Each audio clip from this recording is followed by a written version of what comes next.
Welcome to my Scrappin space. I'm Joni Martin. I'm an independent Stampin' Up demonstrator located in Southwest Wisconsin, and I'm going to share with you one of the cards we made for our Strawberry Slush in Color Club this month. Let's get my face out of the way and let's talk about creating. There we go. So with each new catalog, I offer an in color club, and we focus on one color a month, and participants get cardstock, ribbon, really almost all the in color options except for blends, and they can do that as an add-on. And I share 2 card ideas each month, and they get the pieces for those cards to make. And this is from Strawberry Slush. And I try to stick to the same stamp set. So if you want to purchase the stamp set, then you're ready to go. Or you use one of your own because there's no stamped images included. This says, to someone worth celebrating every single day. I bet you know somebody like that. And on the inside it says, happy birthday. I'm going to show you how I make this, and our club members already have the pieces cut for them. So when they watch it, they can assemble a card. Our base, of course, is Strawberry Slush. And Strawberry Slush is one of the new in colors. And that was our May club color. In June, we're focusing on Darling Duckling. Isn't that a great name for a color? I bet you, if you don't know our colors, I bet you already can guess what color that is. Now I want to talk a little bit about how I did this card front. You may not have noticed at first, but the design goes all the way across, and that just helps your eye follow across the card, and it almost, in your mind, it kind of puts those pieces, you know, as one solid piece. So I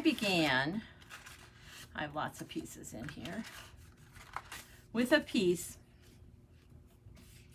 that is, it's 4 7/8 this way and 3 3/8 this way. Now, of course, everything's on my Scrappin with Joni blog, so you can find all the numbers there. But rather than just cut 3 random strips, I start with one piece and I cut it up. So then when I put it back together, I have that connection. So let's cut. And these pieces are 1 1/8. When I cut, I'm going to make sure my paper is tight against the lip, and I'm going to 1 1/8. I'm holding it tight against the lip, and I'm pushing my blade up, and as I cut them, I'm going to just move it to the side so they stay in order. Now, I like a good puzzle as much as anyone else, but I don't really want to spend my crafting time putting pieces back together like, are they in the right order? So if you do it as you take it off the paper cutter, it will just be easier. So we have that, and we have that. Then I'm going to put them on a Strawberry Slush mat right here. And this is the order they go in, and if you want to double check, see when I put them back together, it's one continuous piece. Now, when I have 3 pieces, and I want them to be, you know, somewhat evenly spaced, I'm going to start with the outside pieces because I know roughly how much space I need to leave. I want to leave about as much space top and bottom as I do on the side. And multi-purpose glue is great for this, but not a lot because we're going to emboss. And if you put too much multi-purpose glue on, it's going to go everywhere when you emboss. Okay, so I have this piece, and I know that I want to leave roughly the same amount top and bottom as I do to the side. Okay, now this piece is next, but we're not going to glue it next, because what if I left this much and then I didn't have the same amount there? I'm just checking that it's my middle piece. This is my end piece, and we're going to do the same with that. I'm going to eye it up, have about the same amount of space top and bottom as I do to the side, and eye it up so it's pretty close to going straight across. And just a little bit. You don't need a lot. It's paper, it's not heavy, and multi-purpose glue is really strong. So for me, it's a little easier to go this way. And see how I'm kind of just eyeing. Guys, it does not have to be perfect. First of all, you're going to emboss it. That kind of smooths out some rough edges. And people are just going to look at this card and think, I love this card, and they're not going to be like, oh, I think she's 1/16 of an inch off there. Now that I have this done, then I just have to get it top and bottom and kind of centered. So that's much easier. Just like that.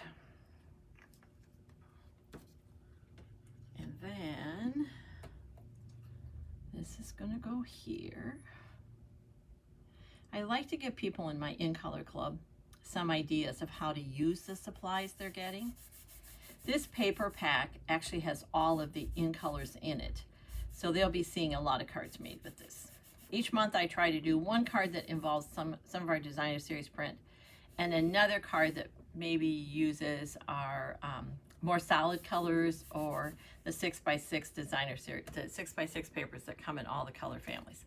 So we have this, and you could use it like this, but I think by embossing it, it just kind of has a little more finish to it. Now, any overall embossing folder will work.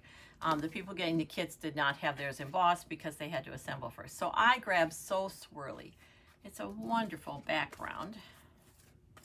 And if you're like me and you like to make multiple cards, or you're making multiples, these longer embossing folders, you can fit 2 at a time to emboss. We're just going to do one right now. Okay, so I'm going to grab my cut and emboss. And for this one, I label my embossing folders when I get them. This is called So Swirly, and it needs plates. Whoops, there we go. 1, 3, and 3. So plate 1 you're always using. It's the thick plate. And the 3 are those clear ones that you most commonly use for die cutting. But this is a great use. Look at how loved this plate is. Because your paper is protected in embossing folder, it does not matter how gnarly those plates look. My embossing folder, and then another clear plate on top, because there is always a plate on top, whether you're embossing or die cutting. It protects your machine and what you're sending through it. And then we're just going to roll it through. And if your machine is not rolling as smoothly as this one, oops, sorry, my hand got away from me, check your sandwiches. It might mean you don't have the right plates, or they're not straight. Okay.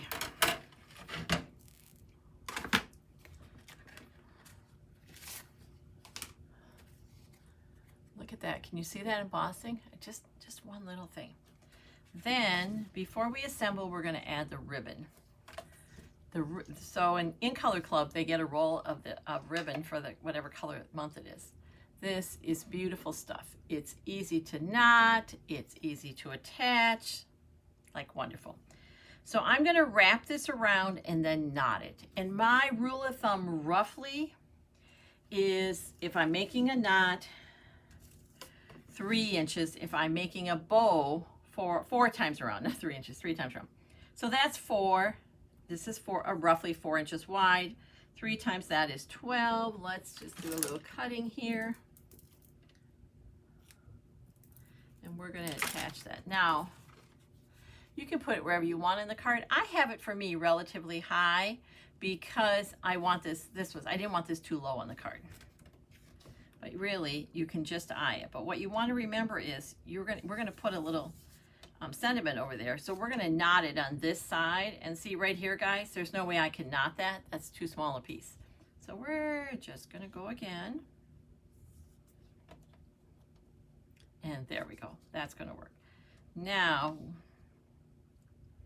where I want my knot to land, I'm going to grab a glue dot. And that's going to hold the knot in place. It's kind of like when you're wrapping gifts at Christmas and you volunteer someone to hold the ribbon in place while you're knotting it. Yeah, the glue dots are volunteer. There we go, and that's going to go there. And I put it roughly in the center of that panel. And then we're going to make a knot. And the first knot, as we make that first, we're going to catch it right on that glue dot. And while it's holding there, we're just going to kind of even up that ribbon.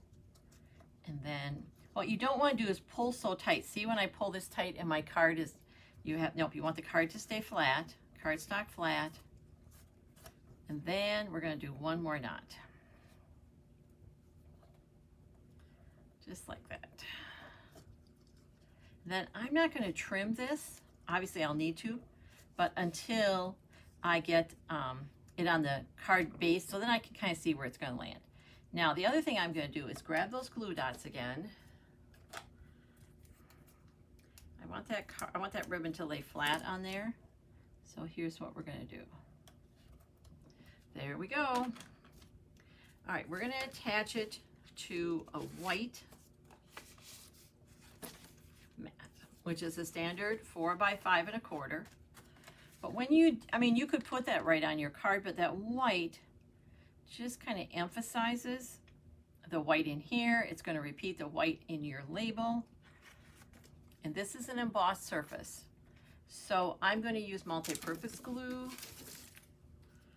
It's going to get in the crevices and hold down, but I'm not going to get too close to the corner because when I push down, that glue is going to spread out and it's going to go right where we don't want it.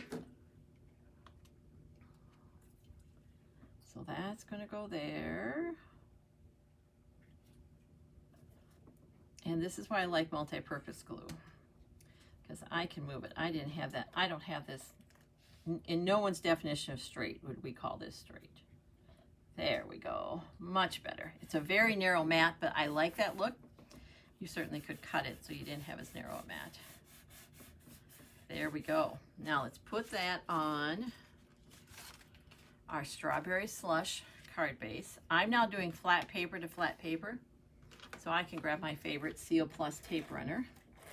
Stampin' Up! Has 2 tape runners, Seal and Seal Plus. Seal Plus is the stronger of the two, and for me, I just have better luck with it, but the Seal works great too for card crafting. It's just not this one I'm likely to use. We have a new stamp set called The Right Words, kind of a play on words. It's R-I-G-H-T, and that's where I got this sentiment from. I find myself using it a lot. I really like the sentiments in there. We're going to use some dimensionals on here to pop that up. And actually, I'm rethinking that. We're going to put them top and bottom. And the reason I'm doing that is then it can kind of go on either side of that ribbon and hold that ribbon in place too for us. Now that's going to go there. We're going to peel off the backs of those dimensionals. Okay, let's make sure it's going the right way to someone we're celebrating every single day. Okay, folks, do you get crafting and all of a sudden realize you don't have something? That's where we are right at this point. I'm going to step away a second and grab those adorable flat pearls. Flat pearls are new in our catalog this year, and they are wonderful. They go on things and they're flat as they say. You can get them in packs of the newest in colors, which is 25, 27, or you can get the 24, 26 in flat pearls. I've been using them a lot. I'm going to use the smaller ones on here, but really it wouldn't matter. Sometimes when you have the bigger ones, they're higher. These are not. They're all a nice height. And I'm going to just pop one here on the white. I like to have one near the sentiment. I think it, brings attention to the sentiment. And then I'm going to do 2 more. And I'm also going to put them on more white or more like, oh, look how it stands out on the pink. Yep. There we go. My rule of thumb is 3, an odd number, and a roughly triangular shape, which just means one is hanging out by itself and the other 2 are closer together. Okay, how pretty is that? Now that we have this, let's trim this up. Do you have a ribbon scissors? A ribbon scissors just means you have a brand new scissors that you've marked in some way that you know when you grab it, it's only for cutting ribbon, because paper can really dull your scissors, and this one stays sharp. I get a great cut every time because I only use it for ribbon, and when I go to grab it for something else, I'm reminded. All right, let's do something on the inside. So I have Happy Birthday on the inside, which is lovely. I have it stamped in strawberry slush, but it looks kind of boring, doesn't it? So we have a scrap of paper. It's just a 1/2 inch. And we're going to put it along there. And what that does is it's going to bring the front of the card to the inside. Seriously, such a little thing can really up your card making. It just looks like, whoa, this person knows what they're doing. And we won't tell them otherwise, will we? So that goes there. And a 1/2 inch strip, really. What were you going to do with that anyway? And while we're gluing, those of you who follow me know exactly what I'm going to say next. We are not sending this beautiful card in a naked envelope. So for this card, I'm going to add print paper. That's an easy thing to do. I could embellish it with the same embellishing folder I have there. I could make sure I'm sending it in a clean envelope. Let's switch that out. You could stamp a flower on it. Just don't send it in a naked envelope. You have lots of choices. Okay, going to go here.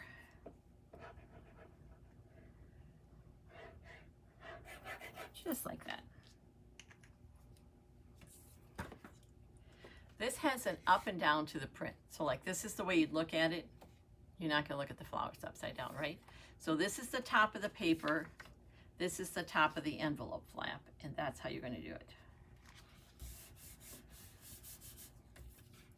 And we're going to trim, not with our ribbon scissors. So this is the happy birthday. Look what happens when you turn it over. I smucked this one when I was stamping, and I have a mark I don't want. So that's why paper has two sides. I just turned it over and stamped it again. All right, that is done. Let's trim up this envelope flap. And this is one of the cards for my May in Color Club, and the May color was Strawberry Slush. Our June color will be Darling Duckling, and I've been having a lot of fun designing with that color. You would think with a name like Duckling, I'm going to be making baby cards, but I'm not. Okay, let's get this on the inside. Cover up my schmuck there. And look, a ½ inch of paper that you probably would have tossed anyway just finishes the inside of your card. There we go. To someone worth celebrating every single day. You're probably one of those people too. And I bet you know someone that you could send this card to. Thanks for watching. I appreciate it more than you know. If you liked what you saw, please share it with your crafty friends. Until next time, take care and keep crafting. It's good for you.